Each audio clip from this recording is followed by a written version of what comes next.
Air বেলুজ system এই গাড়িতে কিন্তু লিভ স্প্রিং নাই, তার মানে পাতি সেট নাই। এই গাড়িতে এয়ার বেলুজ ব্যবহার করা হয়েছে।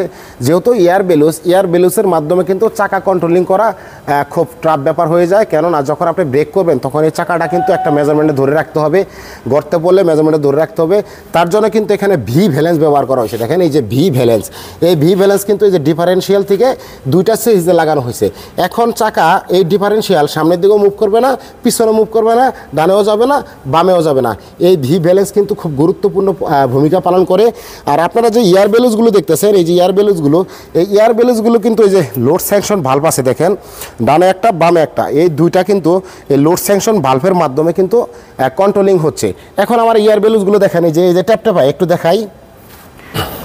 এই যে এয়ার বেলুজ দেখেন, এই যে হাত দিয়ে চাপ দিলে কিন্তু এই যে ডেবে যাচ্ছে, তার মানে কি হাওয়ার প্রেশার কম আছে। কেন কম আছে?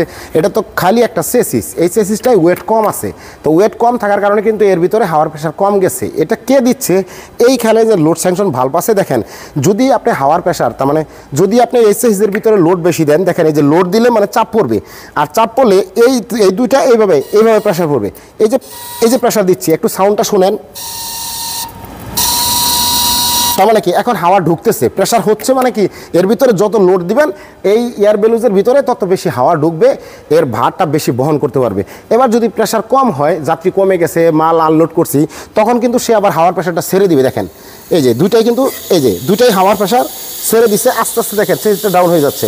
একটু দেখেন খেয়াল করে, হ্যাঁ চেসিস কিন্তু সম্পূর্ণ আস্তে আস্তে নেমে গেছে। এবার যদি আপনি আবার লোড দেন, তখন সে লোড নিবে, আর এই যে হাওয়াগুলো সব এয়ার বেলুজে ঢুকতেছে, আর গাড়ি কিন্তু হাই হচ্ছে। এই পিছনের দুই চাকায় চারটা এয়ার বেলুজ কিন্তু এই লোড স্যাংশন ভালভের মাধ্যমে পরিচালিত হচ্ছে। ভাইয়া যদি ভিডিওটা ভালো লাগে তাহলে অবশ্যই লাইক করবেন, কমেন্ট করবেন এবং শেয়ার করবেন। ধন্যবাদ।